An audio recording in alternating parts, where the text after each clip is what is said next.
বোর্ডের সঙ্গে আলোচনা করে এই অবসরের সিদ্ধান্ত নিয়েছেন মুশফিক। ফিরিয়ে দেন বিদায়ী ম্যাচ খেলার প্রস্তাব। এবছরই ক্যারিয়ারের ইতি টানবেন মাহমুদুল্লাহ। চ্যাম্পিয়ন্স ট্রফি ফাইনালের আগে ভ্রমণ ক্লান্তিতে অজুহাত দেখাতে চান না নিউজিল্যান্ড অধিনায়ক সান্টনার। মনোযোগের পুরোটাই ফাইনালে। সমর্থকদের জন্য জিততে চান মর্যাদার ট্রফি। অবসরের সিদ্ধান্ত নেওয়ার আগে বোর্ডের সঙ্গে আলোচনা করেছেন মুশফিকুর রহিম। তাকে বিদায়ী ম্যাচ খেলার প্রস্তাব দেওয়া হলেও তা ফিরিয়ে দেন তিনি। তবে বিসিবির পক্ষ থেকে দেশের অন্যতম সেরা ক্রিকেটারকে সংবর্ধনা দেওয়ার পরিকল্পনা আছে বলে জানান BCB cricket operations chairman Nazmul Abedin Fahim. আলোচনা হয়েছে মাহমুদুল্লাহ রিয়াদের ভবিষ্যৎ নিয়েও। 2027 বিশ্বকাপে খেলতে চান না এই ক্রিকেটার। এবছরে ওয়ানডে ক্রিকেটকে বিদায় জানাবেন রিয়াদ। চ্যাম্পিয়ন্স ট্রফিতে ভরাডুবির পর সমালোচনা মুখর টাইগারদের দুই সিনিয়র ক্রিকেটার মুশফিকুর রহিম ও মাহমুদুল্লাহ রিয়াদ। দলের মতো ব্যক্তিগতভাবেও ব্যর্থ ছিলেন তারা। স্টিভেন স্মিথ সেমিফাইনালে ভারতের কাছে হেরে ওয়ানডেকে বিদায় জানালে সামাজিক মাধ্যমে সমালোচনা হয় মুশি রিয়াদকে নিয়ে।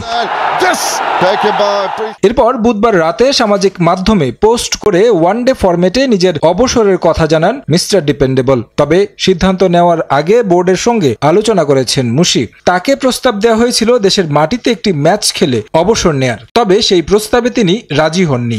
ইচ্ছা ছিল মাঠ থেকে রিটায়ারমেন্টে দেয়া যায় কিনা, বাট আমার মনে হয় যে ওর উপলব্ধি এটাই যে যেহেতু ওয়ানডে ম্যাচ আমাদের সামনে কাছাকাছি ওয়ানডে ম্যাচ নেই, এতদিন অপেক্ষা করাটা যুক্তিসঙ্গত মনে করেনি। এবং আমরা যে 2027 সালকে যে পরিকল্পনা করেছি সেটা তো আমরা খুব দ্রুত কার্যকর করতে চাই।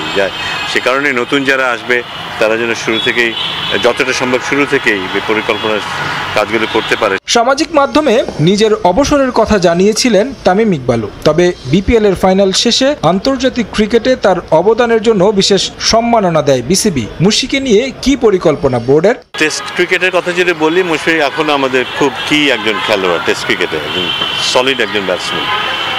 সেটা আমার মনে হয় না এখনো সময় এসছে সেটা নিয়ে খুব বেশি আলাপ আলোচনা করা। যে কোনো খেলোয়াড়কে কেউ যদি রিটায়ারমেন্টে যায় তাকে সেভাবেই সম্মান দেয়া, রিকগনাইজ করা। মুশফিক সিদ্ধান্ত জানিয়ে দিলেও এখনো নিশ্চুপ আরেক সিনিয়র মাহমুদুল্লাহ রিয়াদ। টেস্ট ও টি-20 থেকে অবসর নিয়েছেন আগেই, খেলছেন শুধু ওয়ানডেতে। এই ফরম্যাটেও খুব বেশি দিন দেখা যাবে না তাকে। বোর্ডের সঙ্গে আলোচনা হয়েছে, শিগগিরই বিদায় জানাবেন আন্তর্জাতিক ক্রিকেটকে। 2027-এর মধ্যে যে ওরা থাকতে পারছেন এটা নিজেরা উপলব্ধি করে এবং ওরা নিজেরা এগিয়ে এসে আমাদেরকে সে কথাটাই বলেছে কিন্তু যে 2027-এর যে পরিকল্পনা সেখানে নতুনদেরকে জায়গা করে দেওয়ার ব্যাপারে সেখানেও তাদের যে দায়বদ্ধতার ব্যাপার আছে, এখানে যে দায়িত্ববোধের ব্যাপার আছে সেটার পরিচয় তারা দিয়েছে কিন্তু।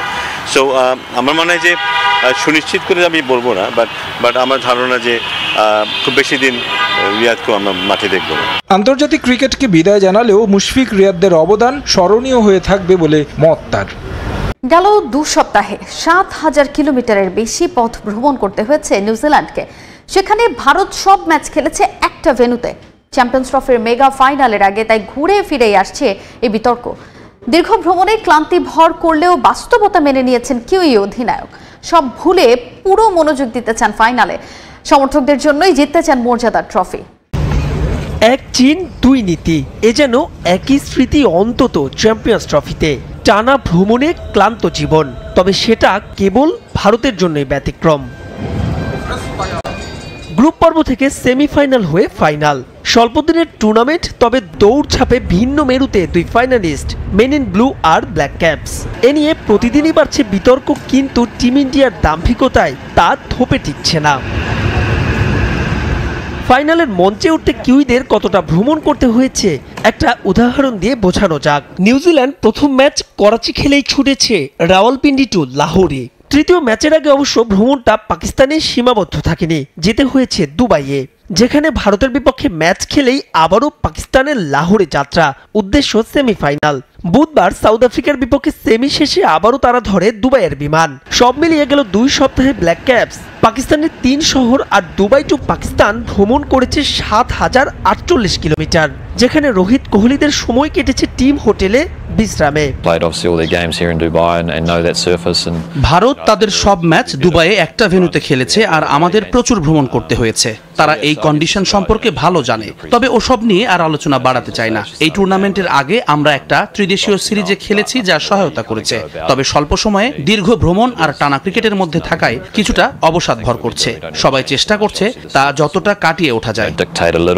হঠাৎ করে তাপমাত্রার তারতম্য স্পষ্ট দুবাইয়ে। তার উপর গ্যালারির প্রায় পুরোটাই দখলে থাকবে টিম ইন্ডিয়ার সমর্থকদের। হিসেব বলছে মেগা ফাইনালে এক্স ফ্যাক্টর হতে পারেন ইন্ডিয়ার স্পিনাররা। আইসিসির একাডেমি মাঠে অনুশীলনে বাড়তি মনোযোগ তাই কিউইদের। দলের সবাই চ্যালেঞ্জ নিতে প্রস্তুত। ফাইনাল সবসময় ব্যতিক্রম হয়। আমাদের দারুণ একটা দল আছে, দারুণ স্টাফও, তাই তো স্রেফ ম্যাচেই মনোযোগ দিচ্ছি। রঙিন পোশাকে নিউজিল্যান্ডের একমাত্র শিরোপা এখন পর্যন্ত ওই চ্যাম্পিয়ন্স ট্রফিতেই 2000 সালের ফাইনালে, তাও আবার ভারতের বিপক্ষে। দুবাইয়ে এবারও তারই পুনরাবৃত্তির অপেক্ষায় ব্ল্যাক ক্যাপস। চ্যাম্পিয়ন্স ট্রফির দুই ফাইনালিস্ট ভারত ও নিউজিল্যান্ড দল নিয়ে চলছে চুলচেরা বিশ্লেষণ।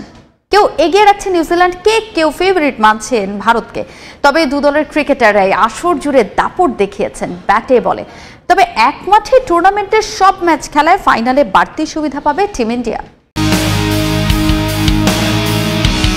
চ্যাম্পিয়ন্স ট্রফির হাই ভোল্টেজ ফাইনাল ম্যাচ নিয়ে শুরু হয়েছে কথার লড়াই। কে কার চেয়ে এগিয়ে, কোন খেলোয়াড় হবেন তুরুপের তাস, তা নিয়ে চলছে চুলচেরা বিশ্লেষণ। কেউ ভারতকে এগিয়ে রাখছেন, আবার অনেকেই প্রশংসায় ভাসাচ্ছেন নিউজিল্যান্ডকে। তবে এবার দেখে নেওয়া যাক চ্যাম্পিয়ন্স ট্রফিতে পারফরমেন্স আর শক্তিমত্তায় কোন দল কতটা এগিয়ে। গ্রুপ পর্বে ম্যান ইন ব্লুদের বিপক্ষে হারলেও ব্যাটে বলের পরিসংখ্যানে এগিয়ে নিউজিল্যান্ড। এবারের আসরে উইল্লোবাজি করছেন রাচিন রবীন্দ্র। 3 ম্যাচে চালিয়ে যাবেন বিরাট। এছাড়া 195 রান করেছেন শ্রেয়াস আইয়ার। চ্যাম্পিয়ন্স ট্রফিতে এবারই সবচেয়ে বেশি সেঞ্চুরি হাঁকিয়েছেন ব্যাটাররা। আসরে মোট সেঞ্চুরি দেখা মিলেছে 13টি। ব্যক্তিগত পারফরমেন্সে বোলিংয়েও ভারতের চেয়ে এগিয়ে নিউজিল্যান্ড। দুবাইয়ে গ্রুপ পর্বের শেষ ম্যাচে ভারতকে একাই চাপে ফেলে দেন ম্যাট হেনরি। 42 রান দিয়ে তুলে নিয়েছেন শুভমান গিল, বিরাট কোহলি সহ 5 উইকেট। 4 ম্যাচে 10 উইকেট নিয়ে হেনরি এখন পর্যন্ত সর্বোচ্চ উইকেট টেকার। তাই ডানহাতি এই পেসারকে নিয়ে আলাদাভাবে চোখ রাখতে হবে ভারতকে। এছাড়া 7 উইকেট নিয়ে তালিকার 3-এ মিচেল স্যান্টনার। এদিকে টুর্নামেন্টে ফাইফার রয়েছে ভারতের 2 বোলার মোহাম্মদ শামি ও বরুণ চক্রবর্তীর। 8 উইকেট নিয়ে তালিকার 2-এ শামি আর 7 উইকেট নিয়ে 3-এ আছেন বরুণ। পরিসংখ্যানে নিউজিল্যান্ড কিছুটা এগিয়ে থাকলেও ফাইনালে ফেভারিটের তকমা নিয়েই মাঠে নামবে ভারত। কারণ নিউজিল্যান্ড লাহোর, করাচি, রাওয়ালপিন্ডি, দুবাই ঘুরে সব ম্যাচ খেলেছে। সেখানে ভারত চ্যাম্পিয়ন্স ট্রফির সব ম্যাচ খেলছে একই মাঠে। কিছুটা এগিয়ে থেকে ভারত যে ফাইনালে নামবে তা আর বলার অপেক্ষা রাখে না। ফেসবুকে স্ট্যাটাস দেবার বেশ আগেই বিসিবিকে অবসরের কথা জানিয়েছিলেন মুশফিকুর রহিম। জাতীয় দলের জার্সিতে মাঠ থেকে বিদায় নেবার পরামর্শ দিয়েছিল ক্রিকেট বোর্ড। তবে শেষ পর্যন্ত অপেক্ষা করতে চাননি মিস্টার ডিপেন্ডেবল। 2027 ওয়ানডে বিশ্বকাপে খেলবেন না মাহমুদুল্লাহ। চলতি বছরেই বিদায় জানাবেন আন্তর্জাতিক ক্রিকেটকে।